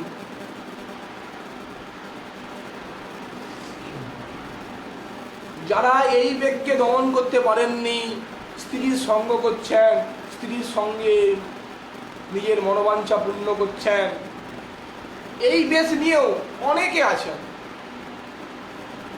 কারণ নিন্দা করছি না, রূপ গোস্বামীপাদ যে সিদ্ধান্ত এখানে প্রকাশ করছে সেই সিদ্ধান্তের ভিত্তিতে এই সব শব্দগুলো প্রয়োগ করা হচ্ছে। এই মার্গে যারা যারা আসেন সেটা শুদ্ধ মার্গ, শুদ্ধ বৈষ্ণব মার্গ, শুদ্ধ মুক্তি মার্গ। যে মার্গটা মহাপ্রভু প্রদর্শিত পথ সেটা অত্যন্ত শুদ্ধ, কোনো কামনা বাসনা যাওয়ার বেশ নেই। কিন্তু আজ আমরা এই পথটাকে আমরা অপবিত্র করেছি। মানুষের দিন প্রতিদিন শ্রদ্ধা সাধুদের প্রতি, মহাত্মাদের প্রতি উঠতে থাকতেন কেন? এর জন্য দায়ী আমরা, অন্য কেউ নয়। তিনি যদি প্রকৃতি হন, তিনিও অপরাধী। অর্থাৎ স্ত্রী যদি হন, কোনো স্ত্রী যদি এরকম স্বভাবযুক্ত হয়, তাহলে তিনিও অপরাধী। এ বিষয়ে শাস্ত্র সিদ্ধান্ত আছে। হরিভক্তি বিলাসে দেখবেন লেখা আছে, যে সমস্ত স্ত্রীরা নিজের পতিদেবকে ছেড়ে অন্য পতির সঙ্গে গমন করেন, তার সঙ্গে রমণলীলা করেন, তারা ঘোরতম নরকে পতিত হয়। সেই নরক থেকে তারা মহাপ্রলয়কাল পর্যন্ত সেখানে তপ্ত আগুনের মধ্যে জ্বলতে থাকে। তারপরে পাপ শুদ্ধি হওয়ার পরে বহুদিন পরে তারা আবার ৮৪ লক্ষ কিলোমিটার ভ্রমণ করার পরে মনুষ্য দেহ প্রাপ্ত হয় সেই সমস্ত রমণীরা। আরো আছে শাস্ত্রে হরিভক্তি বিলাসে দেখবেন যে সমস্ত রমণীরা বিধবা, তারা যদি মৎস্য মাংস এবং ওই একাদশী ব্রত না করেন, বিধবা যারা, যেই রমণী হোক না কেন, উনি বৈষ্ণবী হোক আর অবৈষ্ণবী হোক আর যেই হোক, মুসলিম হোক আর খ্রিস্টানি হোক, যেই হোক, কারণ শাস্ত্র একটাই, ভগবানও একটাই, তার শাস্ত্রীয় একটাই বিধান, দুটো নয়। যেমন ভারতবর্ষের সংবিধান একটাই, আপনি ম্যাড্রাসে জন্মগ্রহণ করুন আর বাংলায় জন্মগ্রহণ করুন আর মহারাষ্ট্রে জন্মগ্রহণ করুন, একটাই সংবিধান, দুটো নয়। ঠিক তেমনি ভগবানের রাজ্যে একটাই সংবিধান। এই হরিভক্তি বিলাস বলছেন যে সমস্ত রমণীগণ বিধবা হয়ে তাদের প্রতি যে বিগত হয়েছে, তারা যদি একাদশী না করেন, পরপতির সঙ্গে পরপতির কাছে গমন করেন বা ওই কুখাদ্য খান, তাহলে তাদের ওই মুখে গরম লোহা ভগবানের যেই যমরাজ, ভগবানেরই দূত যমরাজ, তার যে দূতগণ, তারা ওই তপ্ত আগুন ধাউ ধাউ করে জ্বলে আর সেই লোহা, গালানো লোহা তাদের মুখে দেয় আর তাদেরকে ঘোর পাপ ভোগ করতে হয়, ঘোর পাপ সেই নরকে। আরো কথা শাস্ত্রে আছেন শ্রুতি স্মৃতি মমই বাক্য। ভগবান বলছেন শ্রুতি স্মৃতি এরা যা কিছু শাস্ত্রবাণী সেগুলো আমার বাক্য, সেগুলি যদি কেউ না আচরণ করে, সে যদি ভক্ত হয় না বা বৈষ্ণব যদি হয়, তিনি নাপি ভক্তা, বা ভক্ত যদি হয় সে না তো বৈষ্ণব, সে আমার সে যদি এইগুলো যদি কেউ যদি মানে সে যদি বৈষ্ণব হয়, তাকে ভক্ত বলে তাকে গণনা করা যাবে না।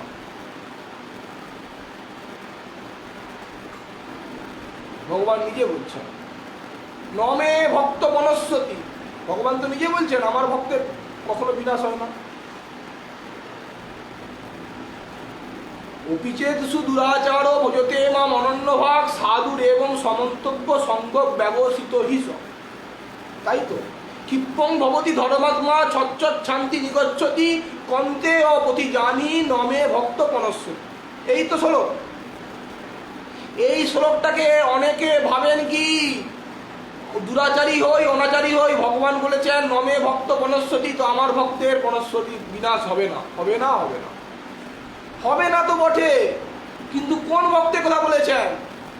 সম্ভোগ ব্যবহৃত হিস অপিচেতসু দুরাচার, যদি দুরাচার ব্যক্তি হন উনি জগতের সঙ্গে সবার সঙ্গে দুরাচারী করছেন, কিন্তু সম্যক ব্যবহৃত হিস, তিনি সম্যক রূপে আমার আবার আরাধনা করছে, আমার উপাসনা করছে, আমার কথা মেনে চলছে, শাস্ত্রবাণী আজ্ঞা মেনে চলছে, সেরকম ভক্তের কথা বলা হয়েছে। শাস্ত্র উনি উল্লঙ্ঘন করছেননি, সম্যক রূপে উনি ব্যবস্থিত হয়ে গেছেন যে ভগবান ছাড়া আমার কিছু নেই। শ্রীমদ্ ভগবদ গীতাতে টিকা বিশ্বনাথ চক্রবর্তীপাদ আর আমাদের এই বলদেব বিদ্যাভূষণ বাদের যে টিকা, সেই টিকা সমেত শ্রীমদ্ ভাগবতে দেখবেন ভাগবত গীতার সেই শ্লোকটাতে কিভাবে ওনারা টিকা করেছেন। আর ওই যে একটা টিকা দেখবেন ওই পত্র পুষ্পং ফলন্ত ইয়ং জমে ভক্ত প্রযোজ্যতি, এই শ্লোকটা ব্যাখ্যা টিকাটা দেখবেন কেমন ভাবে ব্যাখ্যা করেছেন। কার জিনিস নেন উনি? পত্র পুষ্প ফল মূল কার নেয়? ভক্ত অহস্মি, ভক্ত ভক্তি সমেত যদি দেন আপনি, তবে সেটাকে ভগবান আর করেন, গ্রহণ করেন। অস্নামি নচেত নয়। আর এই ভক্তিটা লাভ হবে কি করে? যারা শাস্ত্রবাণী মেনে চলছেন, তারা শাস্ত্রবাণী উপেক্ষা করছেন যিনি, তিনি তাকে ভক্ত বা ভক্তি বরণ বলা যাবে না। তখন বলছেন ক্ষিপ্পং ভবতি ধর্মাত্মা, তিনি তাড়াতাড়ি সঙ্গে ধর্মাত্মা হয়ে যাবে। নমে ভক্ত বনস্বতী, আমার ভক্তের কখনো বিনাশ নাই, সেই শ্লোকে বলা আছে। কিন্তু ত্যাগীর বেশ ধারণ করে আপনি যদি ভোগী হয়ে যান, লাল কাপড়ই বলুন আর সাদা কাপড়ই বলুন, যেই কাপড়ই বলে যদি আপনি ভোগী হয়ে যান, তাহলে কিন্তু কৃপার পথটা আপনার ওখান থেকেই কেটে যাবে। কারণ ভগবান বলছেন, প্রভু কহে মোর বশ নহে মোর মন, প্রকৃতি সম্বাসী বৈরাগী আমি না করি ভরসা। নিজ কার্যে চাহো সবে ছাড়ো মিছা কথা, পুনঃ যদি কহ আমায় না দেখিবে এটা। তোমরা যদি এই কথাটা আবার এসে বলো যে ছোট হরিদাসকে ক্ষমা করে দাও, অল্প অপরাধ করেছে, তাহলে কিন্তু তোমরা আমাকে আর দেখতে পাবে না এখানে, আমি আর থাকবোই না এখানে। এত শুনি সবে নিজ কর্ণে হস্ত দিয়া, নিজ নিজ কার্য সব চলিল উঠিয়া। নিজের নিজের কার্যে সবাই চলে গেলেন। মহাপ্রভু মধ্যাহ্ন করিতে চলি গেলা, বুঝা নাহি যায় এই চৈতন্যের লীলা। মহাপ্রভুর লীলা বোঝা যায় না।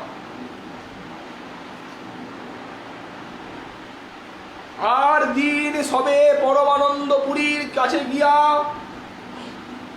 প্রভুর প্রসন্ন করো কইল নিবেদন। প্রভুকে প্রসন্ন করো নিবেদন করলেন পুরী গোস্বামীর কাছে।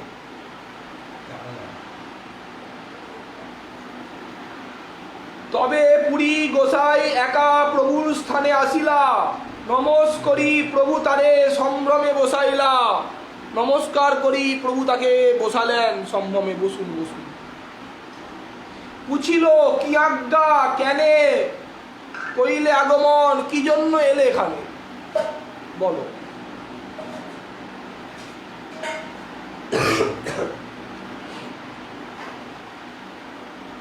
হরিদাস প্রসাদ লাগি কইল নিবেদন।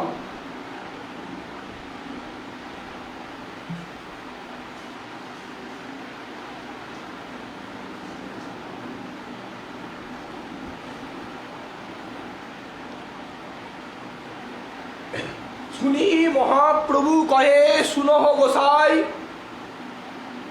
সব বৈষ্ণব লইয়া তুমি রহ এই ঠাঁই।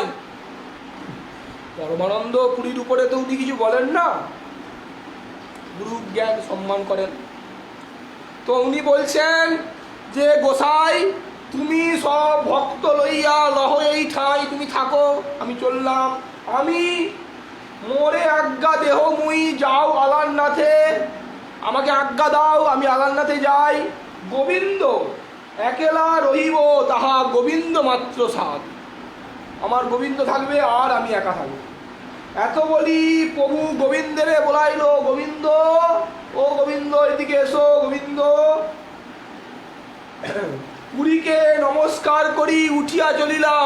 পুরী গোস্বামীবাদীকে প্রণাম করে গোবিন্দ চলো তলপাতলবি গুছাও। আস্তে ব্যস্তে পুরী গোসাই প্রভুর স্থানে গিয়া, আস্তে ব্যস্তে উঠে পড়েছেন পুরী গোসাই। আর কি বসেন, সঙ্গে সঙ্গে প্রভুরকে চরণে পড়লেন, হাত জোড়ো করে বললেন অনুনয় করি প্রভুরে ঘরে বসাইলা। অনুনয় বিনয় করে, আরে আপনি বসুন বসুন, আমার এ করবেন না। যে তোমার ইচ্ছা তাহি করো স্বতন্ত্র ঈশ্বর, কেবা কি বলিতে পারে তোমার উপর, তোমার উপরে কে কি বলতে পারে। পুরী গোস্বামীবাদ বলছেন হিদ লাগি তোমার সব ব্যবহার, আমি সব না জানি তোমার গম্ভীর লীলা। আমি কি করে বুঝবো তোমার যে গম্ভীর লীলা। এত বলি পুরী গোসাই গেলা নিজ স্থানে, হরিদাস ঠাই আইলা সব ভক্তগণে। পুরী গোসাই এত বলে ভক্তগণের কাছে গেলেন। ভক্তগণ চিন্তা করছেন সবই তো করা হলো। স্বরূপ দামোদর বললেন, সমস্ত ভক্তগণ নিবেদন করলেন প্রভুকে যে মাফ করে দেন। দেখুন ছোট হরিদাস কিন্তু ইন্দ্রিয় তৃপ্তি করার জন্য যাননি, প্রভু সুখের জন্যই গিয়েছিলেন, নিজের তৃপ্তি করার জন্য যায়নি। আজ্ঞাতে বৈষ্ণব আজ্ঞাতে গিয়েছিলেন। বৈষ্ণব বলেছেন যেতে হবে, প্রসাদটা নিয়ে আসতে হবে, ওই জন্য উনি চাউলটা নিয়ে আসতে হবে, ওই জন্য উনি চাউলটা নিয়ে এসেছেন। তো উনি তো গেলে তো কথা বলতে হবে না, চাউলটা অলাউল একমন চাউল দেন আমাকে শ্রীমদ ভগবান আচার্য পাঠালেন, এটা তো বলতে হবে। তো এই যে সম্ভাষণটা হয়েছে, আর কার সঙ্গে সম্ভাষণ করেছে? 88 বছরের বয়স্কা মহাপ্রভুর প্রেম প্রাপ্তির অর্ধজন বিদ্যা তপস্বিনী বৈষ্ণবী, কিন্তু তথাপি সেটাকে মহাপ্রভু প্রকৃতি সম্ভাষণের সঙ্গে তুলনা ধরলেন। কারণ মহাপ্রভুর মার্গ অত্যন্ত শুদ্ধ মার্গ। এক লীলাই করে প্রভু কার্য 5-7, একটা লীলায় মহাপ্রভু 5-7টা কার্য মিটিয়ে দিচ্ছেন। মহাপ্রভুর ভক্তগণের হৃদয়টা কেমন হওয়া উচিত সেটা মহাপ্রভু দেখিয়ে দিলেন লীলাতে, কি কেমন নির্মল হওয়া উচিত। স্বরূপ গোসাই কহে শুনো হরিদাস, সবে তোমার হিত কহি করো বিশ্বাস। স্বরূপ গোসাই বলছে দেখো তোমার হিত, তোমার ভালোর জন্য একটা কথা বলছি শুনো। প্রভু হটে পড়িয়াছে স্বতন্ত্র ঈশ্বর, প্রভু কৃপা করিবেন যাতে কৃপালু দয়াময়। কখনো তোমায় হয়তো কৃপা করতে পারেন, দয়ালু তিনি না, দয়ালু তিনি অবশ্যই কৃপা করবেন। তুমি হট কইলে তবে হট যে বাড়াইবে। তুমি যদি হট করে বসে থাকো যে আমি খাবো না, 3 দিন উপবাস, তুমি যদি বলো যে আমি খাবোই না, তাহলে প্রভু আরো হট করবে। কাঁদছেন হরিদাস, অত্যন্ত কাঁদছেন যে আমি কি দোষ করলাম। কারণ প্রভুর নিজস্ব গায়ন, প্রভুকে কীর্তন শুনিয়ে আনন্দ দিতেন।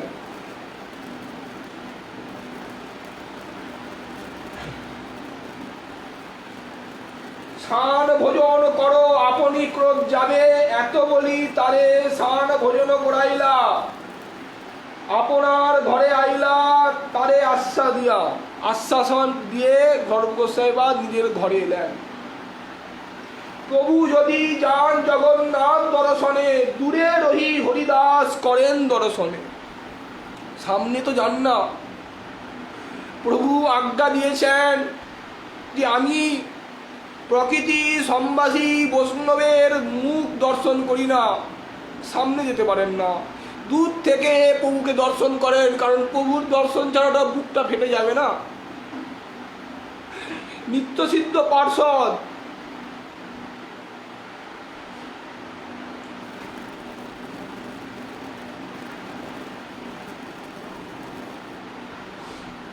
মহাপ্রভু কৃপা সিন্ধু কে পারে বুঝিতে, প্রিয় ভক্তে দণ্ড করে ধর্ম বুঝাইতে। মহাপ্রভু প্রিয় ভক্তকে দিয়ে দণ্ড দিয়ে দেখাচ্ছেন জগৎকে, ধর্ম শিক্ষা দিচ্ছেন।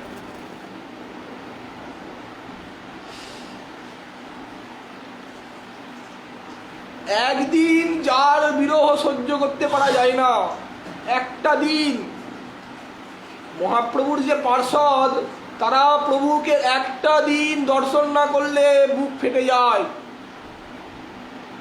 শুধু কান্না আর কান্না। গৌরলীলাতে দেখবেন মহাপ্রভু তাকে ত্যাগ করছেন, তার কতটা বুকটা ফেটে যাচ্ছে। ভাবুন, মহাপ্রভুর দর্শন করতে পারছে না, মহাপ্রভু সেবা করতে পারছেন না, 1 বছর রইলেন, কীর্তন শোনাতে পারছেন না মহাপ্রভুকে, কেমন কষ্ট হচ্ছে বুকে। ভাবুন তো কি জন্য করছেন প্রভু এইটা?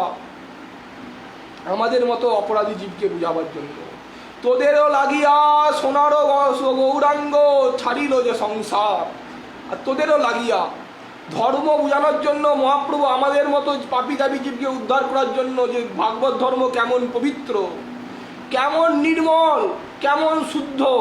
আর এই রাধা মাধবের সেবা পাওয়া অত্যন্ত দুর্লভ। অনর্পিত চরিঞ্চিরাত করুণায় অবতীর্ণ কল। সেই যে অনর্পিত চরিঞ্চিরাত, সেই যে করুণায় অবতীর্ণ হয়েছে আজ কলিযুগে। সমর পয়েতু উন্নত উজ্জ্বল রসম সভক্তি শ্রিয়ম, হরি পুরট সুন্দর দ্যুতি কদম্ব সন্দীপ্ত সদা হৃদয় কন্দর ফুরুতু ব শচী নন্দন। শচীনন্দন সেই অনর্পিত চরিঞ্চিরা, সেই যে দিব্য প্রেম ভক্তি সম্পত্তি আজ দিতে এসছেন জগৎকে। তোদেরও লাগিয়া সোনারও গৌরাঙ্গ ছাড়িল যে সংসার। তোদেরও লাগিয়া শচী মাতা কাঁদে কাঁদে বিষ্ণু প্রিয়া। তোদেরও লাগিয়া ভক্তগণ কাঁদে কাঁদে নদিয়াবাসী। তোদেরও লাগিয়া তোরা যদি লইতিস হরিনাম সুখে, তবে কি গোড়া আজ যাইত নদিয়া ছেড়ে দুঃখে।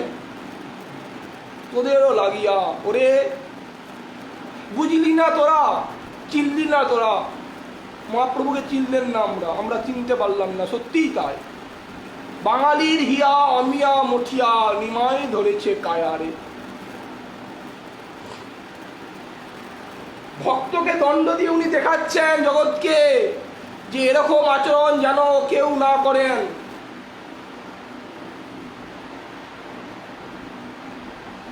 দেখি তাস উপজিল সব ভক্তগণে, স্বপ্নও ছাড়িল সবে স্ত্রী সম্ভাষণে। স্বপ্ন আর কেউ স্ত্রী সম্ভাষণ করেন না।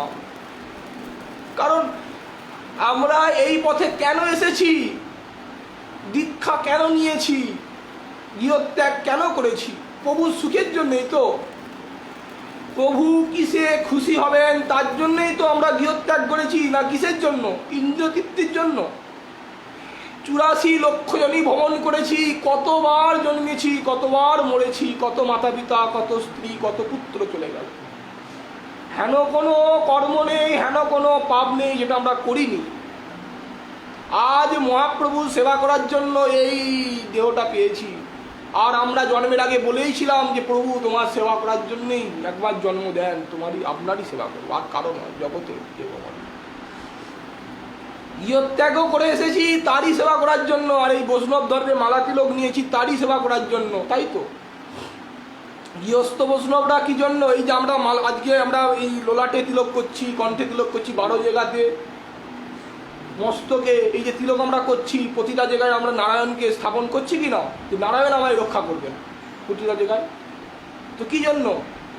প্রভু সেবা করার জন্যই তো। প্রভু কিসে খুশি হন? তার আজ্ঞা পালন করলে। ওই জন্য সবাই মহাপ্রভুর মনোবাক্য বুঝতে পেরে তারা স্বপ্নও ছাড়িল সবে স্ত্রী সম্ভাষণ। স্বপ্ন আর কেউ স্ত্রীর সঙ্গে সম্ভাষণ করেন না। এই মতো হরিদাসের 1 বছর গেলা, তবু মহাপ্রভুর মনে প্রসাদন হইল। রাত্রি অবশেষে প্রভুর দণ্ডবত করিলা। 1 বছর রইলেন প্রভু, তথাপি কৃপা করলেন না। প্রয়াগেতে গেলা কিছু, কারে কিছু না বলিয়া, প্রভু পদ প্রাপ্তি লাগি সংকল্প করিল। ত্রিবেণী প্রবেশ করি প্রাণ ত্যাগিল। প্রাণ ছাড়লেন ত্রিবেণীতে, প্রয়াগে এসে। মহাপ্রভু কৃপা করলেন না এই দেহেতে, তাকে সেই দেহের মধ্যে কৃপা করলেন না প্রভু। নিত্যসিদ্ধ পার্শ্বদ বস্তুত ভূত হয়ে এসে উনি কীর্তন শুনেছিলেন। কাল আমরা আলোচনা করেছিলাম কৃষ্ণদাস বাবাজির জীবনীতে, সেখানে শ্রীকৃষ্ণ বলছেন আমি হরিদাসের কোনো দোষ নেই, কিন্তু আমার ভক্তগণকে বোঝানোর জন্য, জানানোর জন্য এই লীলাটা আমি করিয়েছি। বস্তুত সন্ন্যাসীর আচরণ নয়, উচিত নয় যে আমি প্রকৃতির সঙ্গে সম্ভাষণ করি। এই লীলার দ্বারা আমরা কি বুঝলাম? লীলার দ্বারাই কষ্ট বোঝা গেল যে মহাপ্রভুর প্রদর্শিত যে পথ অতীব শুদ্ধ নির্মল। আর একটা বিষয়, যদি প্রাচীন মহাপুরুষ বা প্রাচীন ভক্ত, আরে ভগবানের নিজস্ব পার্ষদ, সাক্ষাৎ ভগবানই যদি হন, শাস্ত্র বিরুদ্ধ আচরণ যদি করতে বলেন, তথাপি ধর্ম আশ্রম লক্ষ্য রেখে সেটাকে পালন করা যাবে না যে শাস্ত্র বিরুদ্ধ আচরণ হয়। শাস্ত্র বিরুদ্ধ আচরণ যদি কেউই করতে বলে, সেটাকে আচরণ করা উচিত নয়। কারণ ভগবানের কৃপা করেই শাস্ত্র দিয়েছেন ভগবান, সেই শাস্ত্র আজ্ঞা মেনেই যা কিছু আচরণ করা উচিত। হরিদাস তো উনি ভগবান আচার্যের আজ্ঞাতে গেলেন, মহাপুরুষ, তারপরে উনি মহাপুরুষ পার্ষদ, ওখানকার বৃদ্ধ, তথাপি কি হলো? রক্ষা করতে পারলেন? উনি পারলেন, কেউই রক্ষা করলেন না, মহাপ্রভু রক্ষা করলেন না। কারণ তুমি তো সন্ন্যাসী আশ্রমে আশ্রিত আছো, তোমার তো এই কর্মটা করা উচিত নয়। সেখানে কি করতে হবে? হাত জোড়ো করতে হবে যে আমাকে আপনি এই আজ্ঞাটা করবেন না, কারণ আমার এই আজ্ঞাটা করা যাবে উচিত নয়, আমি যে তার কাছে আনবো, আমি তো সন্ন্যাসী।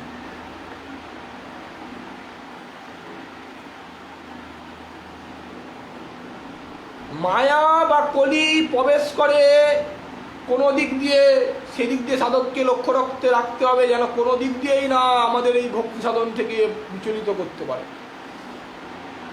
বিশ্বনাথ চক্রবর্তীবাদ মাধুর্য কাদম্বিনীতে এত সুন্দরভাবে এই শ্লোকগুলোকে অনর্থ দোষাই যে সমস্ত স্তর আর এই রমণী থেকে কেমনভাবে দূরে থাকতে হবে রমণীদের থেকে, সে বিষয়ে খুব সুন্দরভাবে উনি আলোচনা করেছেন।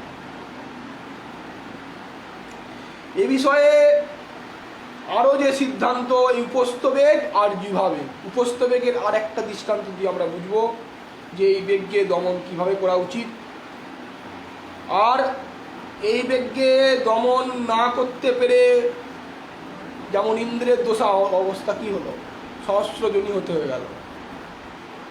আর মহাপ্রভুর প্রদর্শিত পথে এসে কিভাবে এই বেগকে দমিত করা উচিত বা করতে হয়, এ বিষয়ে আমরা শ্রীমন মহাপ্রভুর কৃপা হলে আগামীকাল আস্বাদন করার ইচ্ছে এলো শ্রীমন মহাপ্রভুর চরণে। আজকের মতো শ্রী শ্রী উপদেশামৃত গ্রন্থ এখানেই দেওয়া হলো বিশ্রাম। না করিয় কেহ রোষ, না লইয় কেহ দোষ, পনমহ ভকত চরণে, যদি কিছু ভুল হয় প্রবচনে, নিজ গুণে ক্ষমা করি রাখিও চরণে।